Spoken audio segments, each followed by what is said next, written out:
Hi everybody, welcome to the latest edition of Return of the Hack, the cybersecurity podcast from E92+. So I'm your host Neil Langridge, thanks very much for joining us, and I'm joined today by Jamie, CEO of CyberSmart. Thanks very much for joining us. Thank you for inviting me here, Neil. Brilliant. So if we start by, if you want to give a little bit background about yourself and about what CyberSmart do. So I'm Jamie Akhtar, CEO and founder at CyberSmart.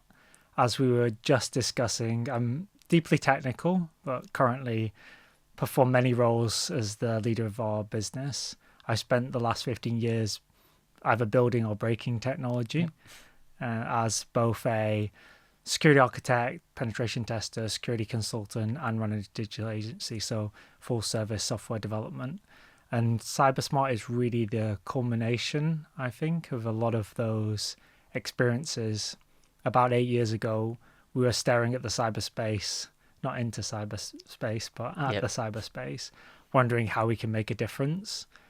And I really think the problem still exists today. Too many organizations struggle with cybersecurity compliance, governance. There's increasing obligations, increasing risk and attacks, and yet we're not well prepared. And our question was, what do we do about this, and who can we most help? And we decided to focus on the organizations that are the most underserved and under attack, primarily SMBs. That was our starting point. And we really wanted to help them to level up their cybersecurity posture, implement good practice, maintain it, more importantly, do it in an easy and accessible, straightforward way. Yeah. And so that's what we've been building over the last 8 years. We now work with 1,000 partners, primarily across the UK, many of whom are E92 partners, and we help them to understand their customer base, to map their security, implement compliance, governance, all that good stuff, generate new revenue streams. So we spend a lot of time thinking about how we can unlock partner potential, customer potential, how we can make security and compliance more accessible. Sorry, you asked for a short intro. No, I'll give you a very long one. You've been keeping yourself busy, absolutely. But I mean, and in terms of the size of that task, I suppose it's we're at an interesting point now where there's probably actually never been more legislation and compliance involved. Obviously, we had GDPR come in. Obviously, we've had things like PCI and kind of general data protection for a little while. We had GDPR came in, and we had the year of every single cybersecurity show. You couldn't move for GDPR, and then I think we all kind of forgot about it a little bit.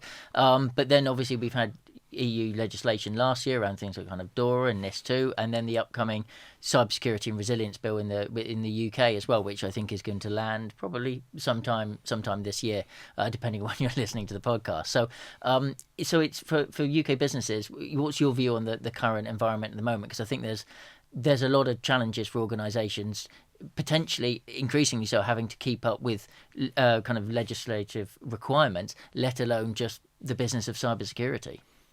I can understand the perspective. It does feel like a torrent of regulation, cybersecurity compliance. So I think from our perspective, so ourselves as a vendor, it does look like there's a lot of areas to cover. From an organizational perspective, they probably only need to comply with a handful of frameworks and legislation. So first thing to understand what you fall in scope of. So if you're critical national infrastructure, if you're financial services, or if you're neither of those, GDPR applies to all organizations. So the burden for an organization is probably slightly less than we see from our lens. I think secondly, taking a step back from that, this legislation has been put in place for a reason. And usually it's because the free market isn't able to effectively regulate itself. In other words, are the incentives aligned for organizations to invest an appropriate amount in protecting their personal data, customer data, cardholder data in the case of PCI DSS, and the market answer is generally no. Yep. And so I think regulation has an important role to play. Clearly, it has many gaps and limitations. Enforcing legislation is equally challenging, requires additional resources. We see the challenge the ICO has on its hands. Not very many organizations have been prosecuted for GDPR. There are some, and you can see the cases on there. Mostly it's extreme lapses of compliance that we start to see. Yet the vast majority of organizations still have work to do to implement even what is a relatively straightforward protection of data. So with that in mind, I feel like the shift in the landscape is really in adapting to what the market needs us as consumers, no one wants their data taken. No one wants our bank to be hacked or to go down. And we definitely don't want our critical national infrastructure to start suffering. We saw what wasn't a cyber attack, but still an impact on infrastructure in Spain and Portugal just a few weeks ago. And something of that scale that was cyber-led could potentially be far more catastrophic, lead to loss of life, etc. So really these regulations, legislation, and I'm talking probably more about things like NIS2 and the Cybersecurity Resilience Bill rather than GDPR, can have impacts and influence on economy, society. I'll probably pause there because I'm sure we're going to go into a bit more detail around regulation. So I think it has a key role to play in society, and I think organizations should initially understand what they need to fall in scope of. Yeah, and potentially embrace it a little bit more as a positive. And I don't think any regulation is normally seen as a burden, as an administrative overhead. But actually, is this because organisations sometimes do struggle from a cybersecurity perspective to know like what is the priority? Where can you start? Especially as you kind of touched on kind of an area where you started on SMBs, where they don't have that skill, they don't have the resource necessary. Is it kind of turning those tables a little bit and viewing this, right, this is how I can structure a more effective cybersecurity policy and start to prioritise those key areas to look at rather than being, this is another thing I need to do? 100%. I think it provides organisations with a view as to what good looks like and what the minimum and the ideal standard looks like. And without that, we're basically guessing, like what's reasonable. By being more prescriptive in frameworks, as we're starting to see, it can give organizations and the partners they work with, their MSP, for example, a structured approach of you need to implement logging, you need to have a 24/7 SOC involved in your process. So I think that's very helpful because it stops organizations having to guess what the regulator needs or wants or what is reasonable. Yeah, and I think that obviously the upcoming UK bill kind of is implementing quite a few changes that we haven't necessarily kind of seen before. It's definitely raising that bar, and for the first time it's introducing kind of MSPs into it. I mean, I think the talk is kind of around 1,000, or I think my feeling is that's lower than it. The real number is going to be higher than that because the total number of partners in the channel that do get involved in cybersecurity, and we're trying to increase that number massively because obviously as a DISTI we want more people to be partners to be working around cybersecurity. That number is going to be higher, but now having MSPs as part of those requirements, I think is a good thing, absolutely, and I see the benefits of regulation in that respect. But it's potentially a bit of a sea change for a lot of businesses to have to look at themselves partners in terms of their role in the supply chain and being part of the UK's critical national infrastructure now. Exactly. And there's always been a concern for those outside of the managed services world that there is a high degree of systemic risk. Yeah.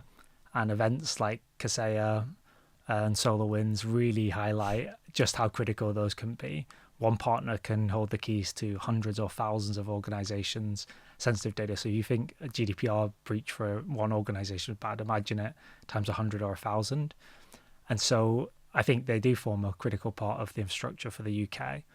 And I think there's two opinions, maybe one less popular, that is held outside the community, that MSPs hold the keys and need to do more work and need to demonstrate the security and need more rigor and process and structure and regulation around that. And I think there's some merit to that argument. I think really the way I see it is MSPs can be the driver of the change. They can set the standard for their own organizations and for the organizations they work with, their clients. And I think that's definitely a more positive way of looking at the regulation. The Cybersecurity Resilience Bill or the CSRB, really interesting piece of legislation. So really evolved and adapted out of what I call the post-Brexit answer to NIS2. So clearly post-Brexit, we need to implement our own frameworks and legislation. This is an equivalent framework and standard, largely similar in terms of the requirements, entities and scope.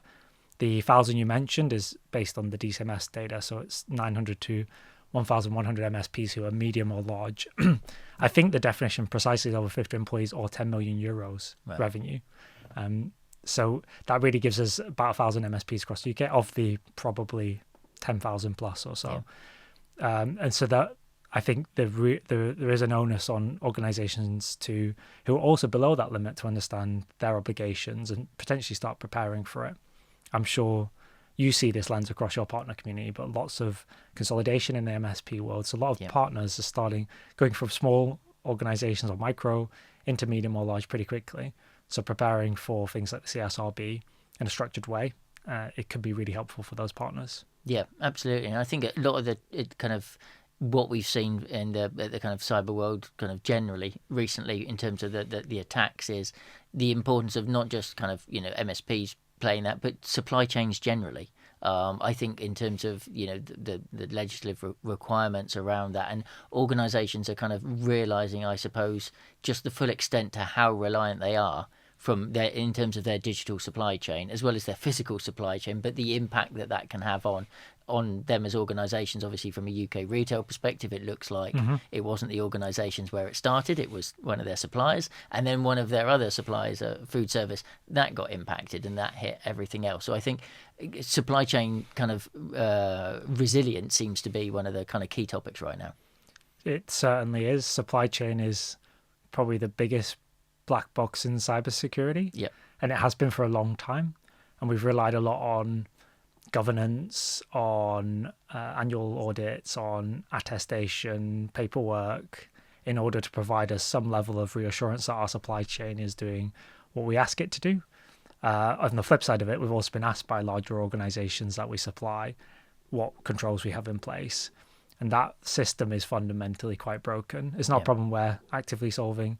At CyberSmart, we help organizations to meet the requirements, but I think really understanding the risk that lives in your supply chain is a huge undertaking. It kind of boils down to information asymmetry, and I think it's not just that organizations don't tell the suppliers how secure they are, because there's a degree of that, but it's also that a lot of organizations don't understand the level of security. They don't know all their assets, and therefore they can't declare that all their assets are up to date and have been patched and have no vulnerabilities, for example. So how do you close those gaps? I think that's a real challenge for organizations, and especially for those that are looking at their supply chains and saying, how secure is my supply chain? The answer is probably not very secure, but you have no way of telling, and you still have to rely on your current ways of doing things. So that's a massive gap. I think that needs to be closed. Yeah, and I think where that kind of intersection between regulation and frameworks, is that a better way for organisations to start being able to coordinate and organise their own information, but then being able to share it? It feel, kind of on a related, I feel that as a cybersecurity industry, we're not great at sharing information. Cybersecurity, the kind of you see that comparison with the airline industry, the kind of black box principle. When something bad happens, there's an interrogation, there's a massive investigation, and everybody gets access to like what went wrong and the learnings. When there's a cyber attack, everybody likes to keep it, for understandable reasons, as insular as possible, but then there's no wider learning from the community. So information sharing in terms of when bad things happen, but also just information sharing about, as you say, about your cybersecurity posture, what systems you have in place. We seem to not be great, at being able to find the best way to be able to share information like that. A framework's a good way of kind of being able to structure some of that. I actually disagree. I think there is quite a good degree of information sharing. However, it's limited to certain silos. Yeah. So take the insurance industry is very good at sharing information around claims data, for example. So this is really important because obviously it comes out of their pocket if people get hacked by business email compromise. They want to be able to proactively mitigate this. So large insurers are sharing this data, and there's data providers around that. That's where it leads to financial loss. There's also larger organizations, especially areas like government, where this is embedded into what they do, through things like the CISSP, where they're essentially got like a sharing platform for cybersecurity incidents, threat intel, things like that. However, the vast majority of businesses, small and medium size, even large businesses, don't. And I think that's a bit you're talking about. In the private sector, where organizations are, they're scared. They're worried about the implications. They're worried about trust, their reputation. They've got an incident. If they can contain it and manage it without having to tell their customers, that's probably for the best. And so a lot of organizations take that route, and there's far too much shame put on those organizations for what is a criminal activity. I mean, no shop owner is scared to say, my shop got vandalized by a bunch of people in hoods. They came and just smashed up my shop. People just say that happened and I'm a victim. But in the cyber world, the victim that victim mentality is often spun around, and the organization feels like, oh, I didn't do enough, we didn't test our plans regularly enough, we didn't invest enough in this area. And so where does the blame sit is a really interesting aspect of cybersecurity and breaches and incidents. And I think we can definitely do more to get private sector organizations and remove some of the shame and the fear about coming forward and saying, organizations like National Cybersecurity Centre that will work with organizations to resolve their challenges in a proactive, supportive way. Yeah. And I think that's kind of that kind of relates as well to even within within an inside of an organisation, building a positive cybersecurity kind of culture. That's difficult as well, because again, that kind of victim blaming, if you like, of, well, you clicked on the email, where you're now going to go through a whole bunch of testing where we're going to kind of basically try and catch you out. That perpetuates itself inside an organisation, and it's really hard to turn that around, isn't it? I think 100%. And there's a lot of vendors now focusing on the positive aspects of human risk management and how we can leverage our people to spot issues, to report them, to reward them, and to acknowledge their positive behaviours. Definitely, rule number one is just don't punish your team for doing that. If you are going to run a phishing simulation, best practice after you've done a baseline perhaps is to let people know that this is happening and to be vigilant and to let us know. And call out those people that say, hey, they spotted like all 6 emails we sent this year. So really trying to spin it on its head, as this isn't you're trying to catch up. And I've spoken with partners before, they say, I just want to run it and not tell anyone and catch as many people. No, we need to rethink this, because it's not going to lead to behavioral change, and it's not going to lead to positive security behaviors, which is what we want in organizations. And that celebration of and promoting best practice, again, that's that challenge, and it is understandable for organizations. And I suppose example of that in a way from my perspective as marketing, I always want to be able to talk about kind of case studies are great, but it's really hard in cybersecurity, because obviously organizations don't want to talk about, right, well, this is exactly what we've done, because it kind of, there's an element of exposure there that they're uncomfortable with. So it's important for us to try and find a way to be able to celebrate and promote best practice while still respecting the right of organisations to have that necessary privacy or even confidentiality in terms of their own IP. So I think as a collective community, that's something that we've kind of got to work on a little bit. And again, frameworks can be a way of doing that, of promoting a best practice way for organisations. You're very pro framework, aren't you? Well, yeah, no, well, I think that's the kind of, I always feel that's the entry point to regulation, is that because it's not a tick box. It doesn't get viewed in a tick box exercise. That's the way, because I think that when we talk to partners, and that challenge that we get around, as soon as you start talking about compliance and regulation, it just immediately sounds negative. And I'm the same as you, that I view it as being an absolute positive, and the free and open market doesn't necessarily always address it in the same way, but it's how we can make it sound more positive. And it's got to be a journey to it. You can't just go, well, you've just got to get here and here as an absolute. So it's how we encourage people to make that, take people on that journey rather than forcing them. That's an important element, I suppose. I agree, and I think the framework probably most importantly provides a structure to work through that, to understand the requirements and the needs, and even guidance around how to implement or what good looks like.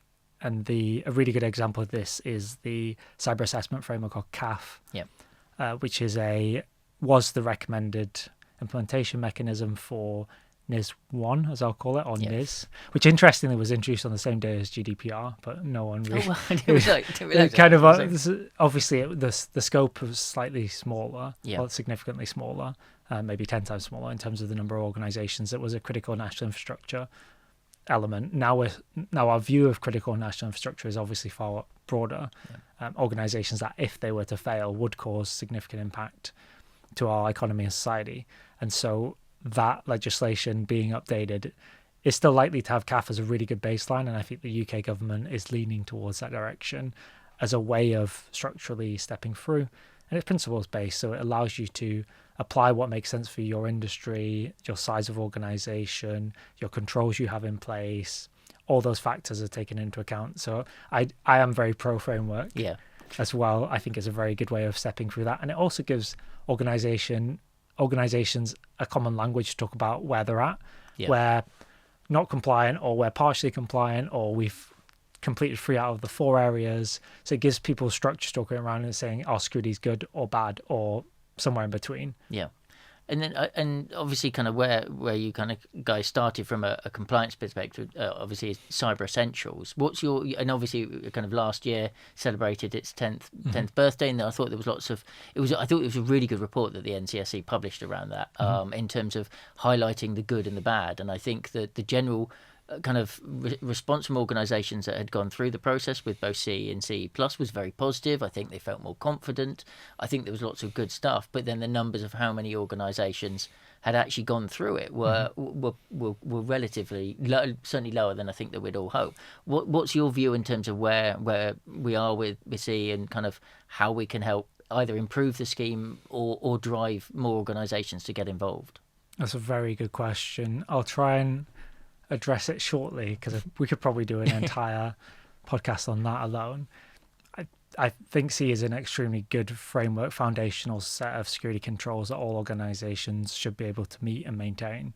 So the things it's looking at, like patch management and access, or vulnerability management, access control, are pretty fundamental.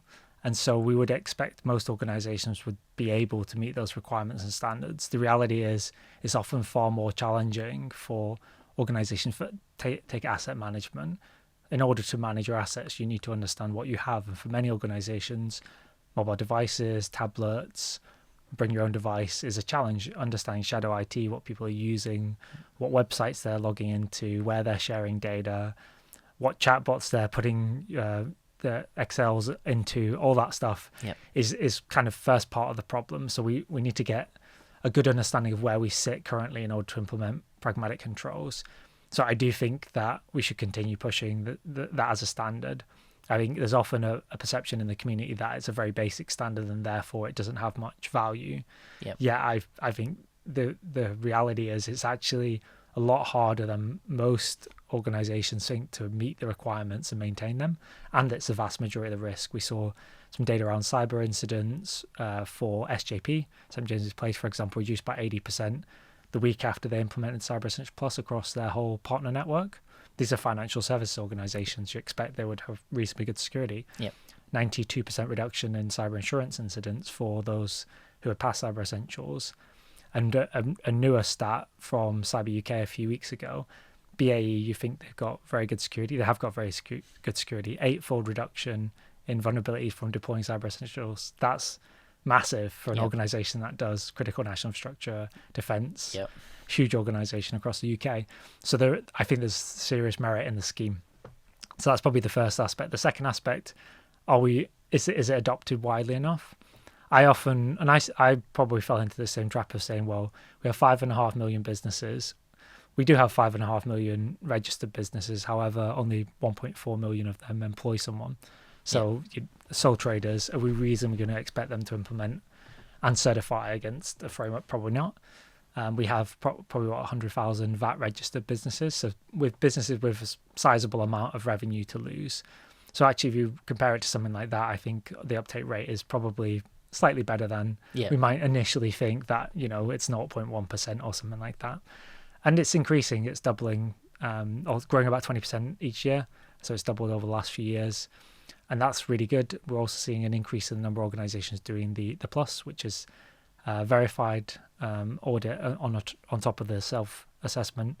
And so I think it's definitely moving in the right direction. And we've seen a new framework, to pick up another one, the Defense Cyber Certification, or DCC, come recently, actually launched and announced at Cyber UK a couple of weeks ago. And that mandating across a whole defense supply chain, so maybe 10 to 20,000 organizations having to have Cyber Essentials at level 0. So the bare minimum you need to work with us is to have Cyber Essentials, meet the requirements of GDPR, and monitor your systems and networks. Those are the 3 areas, the controls for level 0. And I think we'll see more of that. We'll see banks doing similar stuff. We'll see larger organizations who really can't afford the impact on their business reputation, on their bottom line, to be the result of a cyber attack from someone not updating a piece of software. So or not enforcing MFA across their organization. So I think it has a really critical role to play. I think it's probably the easiest way to communicate. You've got the baseline in place, and I think we can do more to get larger organizations to help the organizations that supply them to meet and maintain those standards. Yeah, I think that's a really good example because I think it has historically been viewed as something that is a good starting point for small businesses, but actually for large businesses, it is important. Mm-hmm. It can be, and it's although we consider it to be the fundamentals, it's not necessarily something that all organisations do kind of cover with rigor in terms of each of those 5 elements. So is this also a good model for more partners being able to actually start that cybersecurity conversation with their customers, because it can be tricky on knowing where to start, and this is quite a positive way of like, let's just have a look at where you are against, because it's a good baseline. It's a great baseline, and I love it when I meet a partner and they say we're rolling out Cyber Essentials to all our customers, and in fact when we're onboarding a new customer, we're not taking them on unless they're willing to commit to these controls.